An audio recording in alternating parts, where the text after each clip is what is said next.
And it's the end of an era too for the Manchester Adoption Society. It closes today after years of rehoming hundreds of children. Michael Billington has spent the day there and joins me now. It must have been a fairly emotional morning, Mark. Yeah, of course. I mean, you must appreciate that there were some tears from some of the people we met there today. It closes officially to members of the public. It just means they'll be taking on no new cases.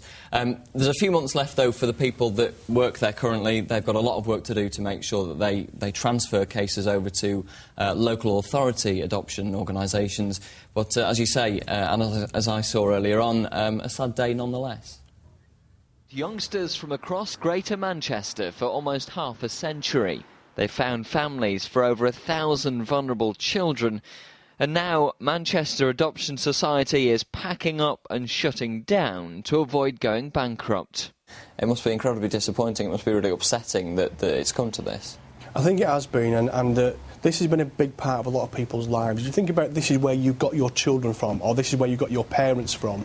For it to not be here anymore does have a real emotional impact on people. It's struggled financially for the last couple of years and is going into voluntary administration. They're hoping that will buy them enough time to hand over their remaining cases to other agencies. We're not selling tins of beans here. We're dealing with people's lives, so what we've had to do is work very hard with families to ensure that they do get a continuation of service, that adoptions don't break down, that people still feel supported, even if it's not, unfortunately, by us. And I think the greatest gift you can give any child is good parents. You know, people who, give unconditional love and strong boundaries so that children know that they're absolutely the most special people in the world, but they know right from wrong. And that's what adoption does. The quicker you get a child into adoption that has to be away from its birth family, and you give them parents who absolutely choose them and want them and love them, it makes society much better. A Facebook group was set up with over 1,000 members hoping to save the organisation, but now they've lost their fight. Dozens of adoptive families have written in to say how sad they are to see them go.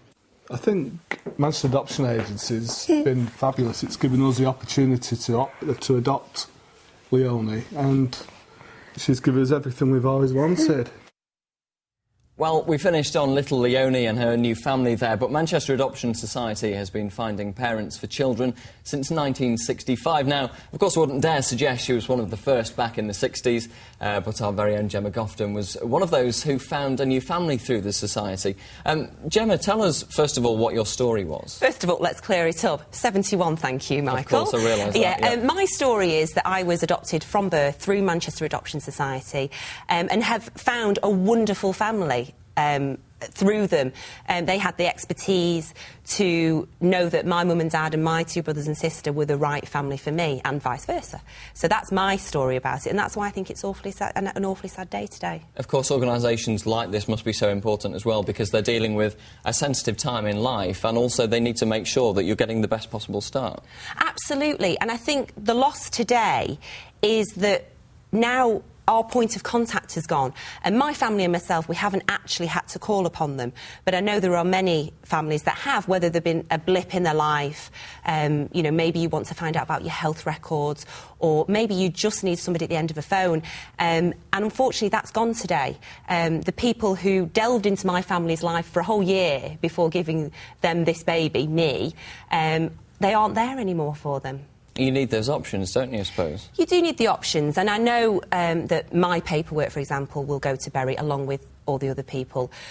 But is that personal enough? Not for me, anyway. How important was the society for you? I mean, how much of a difference do you think it's made to your life? Well, I know that the society specifically deals with children that are quite hard to place, and in 1971 I would have been. I'm half Chinese. There's a huge stigma attached behind having a mixed-race child in the 70s.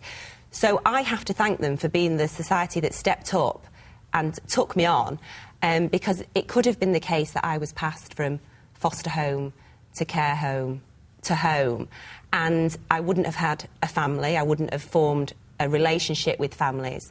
So for me, that society, it does a very different job to other adoption places, maybe government run. We need this society. I know there are other ones in and around the northwest, but we need that one. And of course, we're talking about real lives as well. It's not, it's not a society that deals with administration just ticking boxes. I mean, it deals with the start of a vulnerable person's life. It does, and I have to say, when we found out about this in December, I sort of started to delve into it a little bit to make sure it was the society I was adopted through.